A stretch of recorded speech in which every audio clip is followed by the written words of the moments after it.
प्यारे बच्चे एग्जाम की तैयारी करें हमारे साथ। आज की वीडियो में हम क्लास 7 हिंदी वसंत में नीलकंठ इस पूरे चैप्टर के सारे क्वेश्चन आंसर समझेंगे।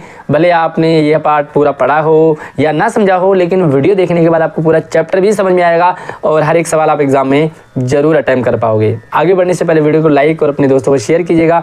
आपका लाइक, आपका शेयर, आपका प्यार हमें मोटिवेट करता है। हम आपके लिए और भी अच्छी अच्छी वीडियोज़ बना करके लेकर के आते हैं। तो जल्दी से एक बार चैनल को सब्सक्राइब कीजिए ताकि कोई भी वीडियो, कोई भी अपडेट आपसे मिस ना हो सके।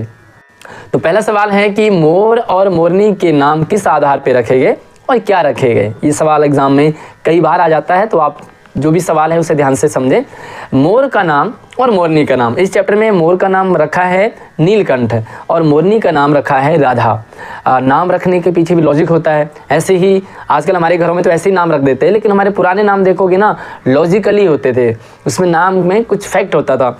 मोर का नाम नीलकंठ इसलिए रखा गया क्योंकि उसकी जो कंठ यानी कि गला है वो नीला था, इसलिए नीलकंठ रखा जाता है। आजकल तो देखो कुछ भी रिंकू टिंकू पिंकू, मतलब हालांकि नाम कोई गलत नहीं है, लेकिन नाम का मतलब भी हमें पता होना जरूरी है। हमारे नाम के मतलब में मोरनी का नाम रखा गया राधा क्योंकि वो नीलकंठ की छाया के समान रहती थी, और जैसे कृष्ण के साथ हमेशा राधा रहती है वैसे ही नीलकंठ के साथ राधा रहती थी छाया की तरह, तो इसलिए उसका नाम मोरनी का नाम जो है राधा रखा। आइए देखते हैं आंसर।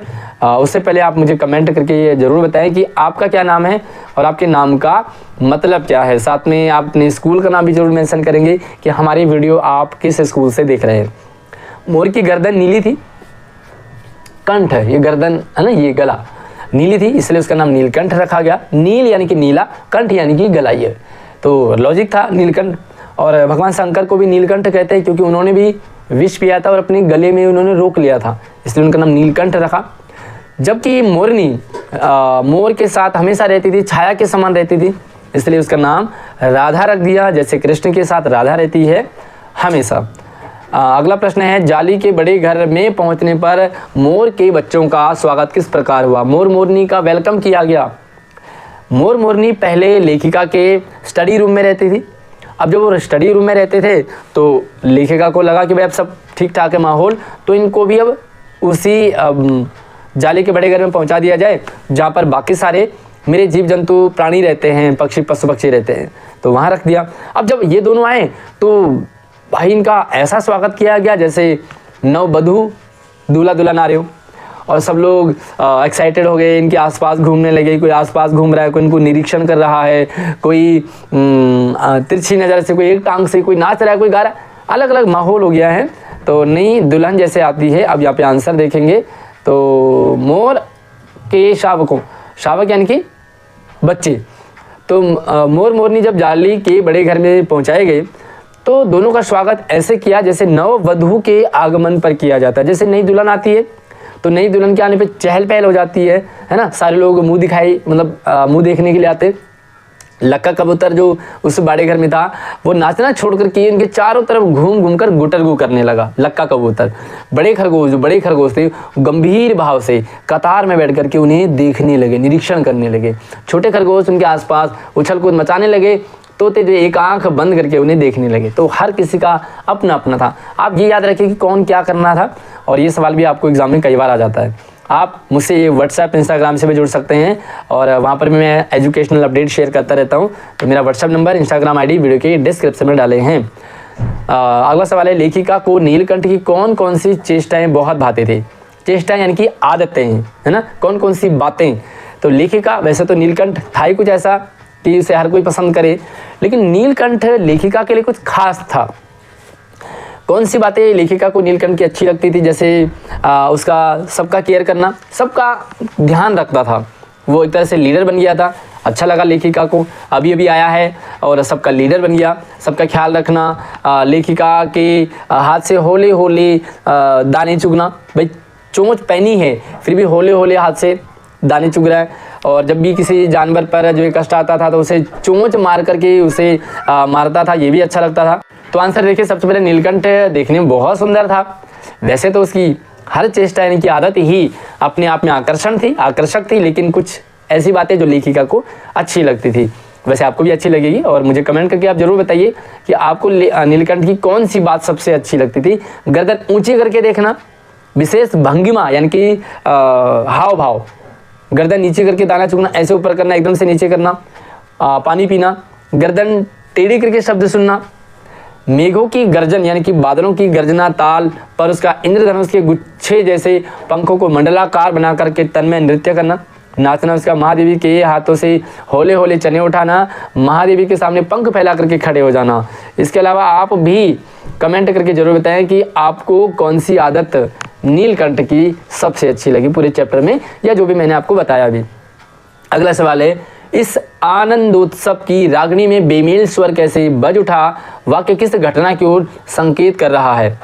आनंदोत्सव था, बहुत मजेदार था। लेखिका का जो घर है बाड़ा, सब कुछ बढ़िया चल रहा था, एक दूसरे की सारे जानवर जीव जंतु रिस्पेक्ट करते थे, नीलकंठ सेनापति बन गया था और सबकी देखभाल करता था, सारे नीलकंठ की रिस्पेक्ट करते थे, सब कुछ बढ़िया चल रहा था। कुछ ऐसा हुआ जिसने पूरा तहस नहस कर दिया। और एक बार जो लेखिका है वो कुब्जा को लेकर के आ गई, नई मोरनी है। कुब्जा का जैसे ही बाड़े में आना हुआ, सबके साथ बेमेल हो गया।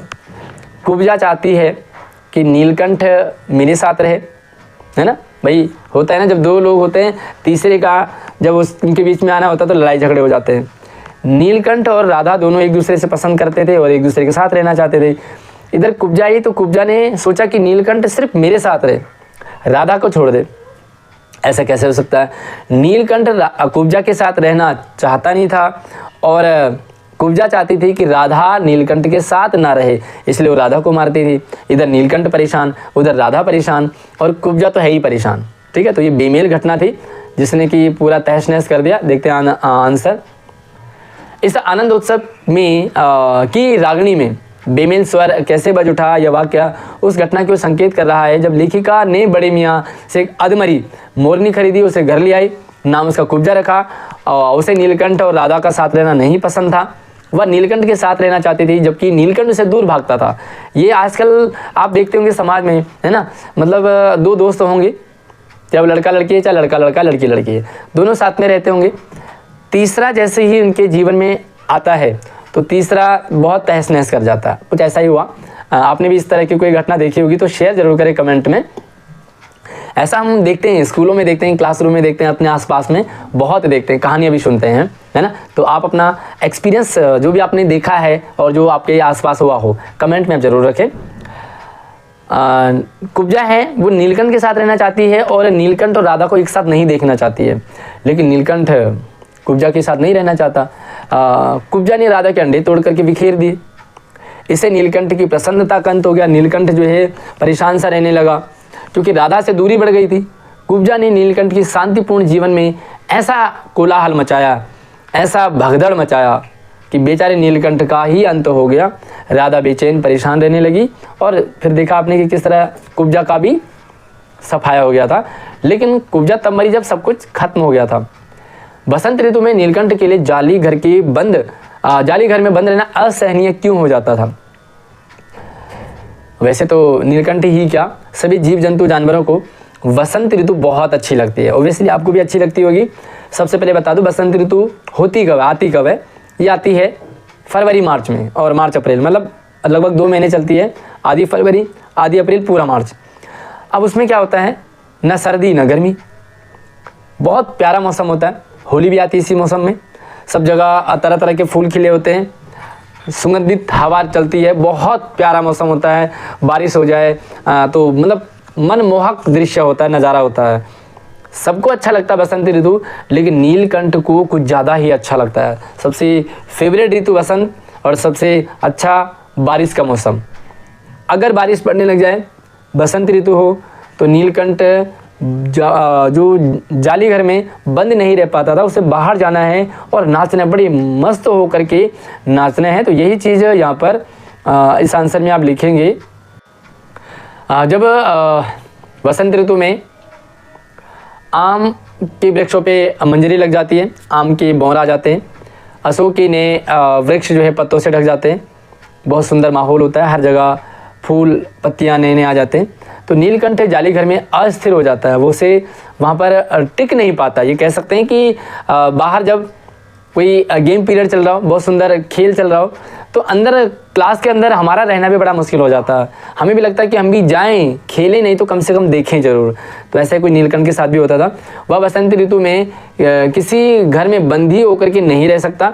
उसे पुष्पित और पल्लवित, खिले और हरा भरा वृक्ष भाता था, तब उसे बाहर छोड़ देना पड़ता था, वो अंदर नहीं रह पाता था। इतना सुंदर माहौल मौसम में बहुत मुश्किल है नीलकंठ को यानी कि मोर को अंदर रखना। जाली घर में रहने वाले सभी जीव एक दूसरे के मित्र बन गए थे, पर कुब्जा के साथ ऐसा संभव क्यों नहीं हो पाया। कुब्जा जैसे कि आप नाम से समझ रहे हो, कुब्जा का मतलब होता है टेढ़ा, और टेढ़ा किसी के साथ सही नहीं हो सकता, टेढ़े को कोई पसंद नहीं कर सकता। ऑब्वियसली आपकी क्लास में भी, आपके आसपास में भी, आपके फ्रेंड सर्कल में भी कोई ना कोई थोड़ी सा यानी कि थोड़ा सा कुब्जा के नेचर का जरूर होगा। क्या आप ऐसे इंसान के साथ रहना पसंद करोगे जो सिर्फ अपनी चलाए, किसी दूसरे की ना सुने, सबको परेशान करे, मारता रहे, पीटता रहे, चुगली करता रहे, है ना, चुगली करती रहे, सॉरी। तो ये जो सारी चीज़ें हैं जब कुब्जा के अंदर थी, वो देखने में जैसे थी कोई दिक्कत नहीं थी, हालांकि देखने में भी वो उसका पैर वैर ठीक नहीं था, बट देखना अलग चीज़ है। बाई नेचर अच्छा हो तो शरीर का जो शरीर की बनावट है वो मायने नहीं रखती है। कुब्जा ने तितर बितर कर दिया, सबको परेशान करना, सारे जीव जंतुओं को ऐसे छेड़ देना, किसी को चोंच मार दिया। यही कारण था कि बाद में उसने कुतिया को मारा चोंच और कुतिया ने उसका प्राणांत कर दिया ना। अब देखो यहाँ पर जाली घर में रहने वाले सभी जीव जंतु एक दूसरे के मित्र बन गए थे, सारे मज़ेदार आपस में रहते थे। उसी जाले घर में मोर भी है तो वहाँ पर कोई दूसरा जानवर भी है, मतलब एक दूसरे के, बिल्ली भी है तो मतलब बिल्ली मार नहीं रही है, फिर भी फ्रेंड सर्कल सबका बन चुका है। पर कुब्जा के साथ ऐसा संभव नहीं हो पाया क्योंकि कुब्जा किसी से मित्रता नहीं करना चाहती थी सिवाय नीलकंठ के, और वो भी नीलकंठ से मित्रता नहीं, मेरे ख्याल से अट्रैक्शन ही था, एक तरह से कह सकते हैं। वह सबसे लड़ती रहती थी, उसे केवल नीलकंठ के साथ रहना पसंद था, और वह किसी को उसके पास भी नहीं जाने देती थी। ये भी कमाल की बात है, नीलकंठ के साथ खुद रहना चाहती थी लेकिन नीलकंठ के साथ और कोई ना रहे। ये कौन सी बात है भाई, ठीक है तुम रहो उसके साथ पर कोई और भी ना रहे, ऐसा नहीं चलेगा। और नीलकंठ की भी तो अपनी पर्सनल लाइफ है, और ऐसे बहुत सारे लोग होते हैं जो कहते हैं कि तुम सिर्फ मेरी हो या तुम सिर्फ मेरे हो। तो यार वहाँ तो दिक्कत आएगी ना, हैं। बहुत सारे छोटे बच्चे भी कहते हैं, जब 3-4 बच्चे हो, 2-3 बच्चे हो घर में, तो कहते हैं मम्मी मेरी है, दूसरा कहे मेरी है, तो ऐसे में लड़ाई हो जाती है। उसे केवल नीलकंठ के साथ रहना पसंद था, नीलकंठ को किसी के साथ नहीं जाने देती थी, किसी को उसके साथ देखती वह चोंच मारना शुरू कर देती थी, और अंत में कुतिया को भी उसने चोंच मारा और कुतिया ने उसका वहीं पर प्राणांत कर दिया। तो इस तरह का जो नेचर है कोई पसंद नहीं करता ना। नीलकंठ ने खरगोश के बच्चे को सांप से किस तरह बचाया, इस घटना के आधार पर नीलकंठ के स्वभाव की विशेषता बताइए। भाई एक बार हुआ, नीलकंठ सो रहा था, थोड़ा आराम कर रहा था, इतनी देर में एक सांप आया और उसने खरगोश के बच्चे को आधा मुंह में ले लिया। मुंह बाहर था उसका, खरगोश का, वो चिल्ला रहा था, सारे जानवर डर गए थे, दूर भाग गए। जो नीलकंठ सोया था लेकिन अचानक से झपट्टा मारा और उसने फिर सांप के टुकड़े टुकड़े कर दिए और खरगोश को बचाया। अब आप देखो कैसे उसकी विशेषता थी, बहुत सारे टैलेंट थे उसके अंदर, साहस था, हिम्मत था, बहादुर था, निडर था। एक बार एक सांप जाली करके भीतर आ गया, सब जीव जंतु भागकर इधर उधर छिप गए, केवल एक शिशु खरगोश शावक की पकड़ में आ गया, सांप की पकड़ में आ गया। सांप उसे निगलना चाहा, उसका आधा शरीर सांप के मुंह के अंदर, आधा बाहर। नन्हा खरगोश धीरे धीरे चींची कर रहा था। सुबह नीलकंठ ने दर्द भरी व्यथा सुनी और अपने पंख समेटता हुआ झूले से नीचे आया और उसने बहुत सतर्कता से सांप के फन के पास पंजों से दबाया और अपनी चोंच से इतने प्रहार किए कि सांप अधमरा हो गया। वह फन की ढीली पकड़ होते ही खरगोश का बच्चा मुंह से नीचे आ गया। इस प्रकार नीलकंठ ने खरगोश के बच्चे को सांप से बचाया। इस घटना के आधार पर नीलकंठ की विशेषताएं कुछ हैं। सतर्क है भाई, जैसे उसने देखा, आवाज़ सुनी, सतर्क है, एक्टिव है, तुरंत भागा। जालीगर के झूले में सोते हुए भी खरगोश की आवाज़ सुनकर के उसे शक हो गया कि कोई प्राणी कष्ट में है, तो झूले से नीचे आ गया। सतर्क है, कई लोग सो जाते हैं, पड़ोस में लड़ाई झगड़े हैं और आपने भी दरवाज़ा बंद कर दिया, लेकिन यहाँ पर ही सतर्क है। वीरता, नीलकंठ वीर प्राणी है, और वैसे भी ये जो मोर है ना, ये कार्तिकेय का वाहन है, ऐसे ही नहीं इसको वाहन चुना है कार्तिकेय जी ने, लॉजिक है इसमें। अकेले ही वह सांप से खरगोश के बच्चे को बचाया और लड़ा। सांप के उसने 2 टुकड़े कर दिए, तो वीरता का परिचय दिया। भाई बाकी सारे जानवर जिससे डर रहे हो, नीलकंठ आकर के उससे लड़ रहा हो, वीरता ही है। कुशल संरक्षक है, यानी कि केयरिंग पर्सन है। खरगोश को मृत्यु के मुंह से बचाकर उसने सिद्ध कर दिया कि वो कुशल संरक्षक भी है और उसके होते हुए कोई भय नहीं है वहाँ। साथ में उसने फिर उसे अपने पंजों से सहलाया, उसे गर्माहट दी। तो ऐसे बहुत सारे टैलेंट हैं जो उसके अंदर थे। तो ये था नीलकंठ पाठ। मुझे उम्मीद है कि आपको अच्छा लगा होगा। प्यारा सा कमेंट तो आपको जरूर करना पड़ेगा मेरे लिए। आपको हमारी वीडियो, हमारे चैनल कैसा लगा, सब्सक्राइब जरूर कीजिएगा, अपने दोस्तों से करवाइए। और आपको और भी दूसरे सब्जेक्ट के और दूसरे चैप्टर्स के वीडियो आपको इस वीडियो के डिस्क्रिप्शन में मिल जाएगा। आप हमसे व्हाट्सएप, इंस्टाग्राम से भी जुड़ सकते हैं। अगली वीडियो में मिलते हैं, तब तक आप अपना ख्याल रखिए। जय हिंद।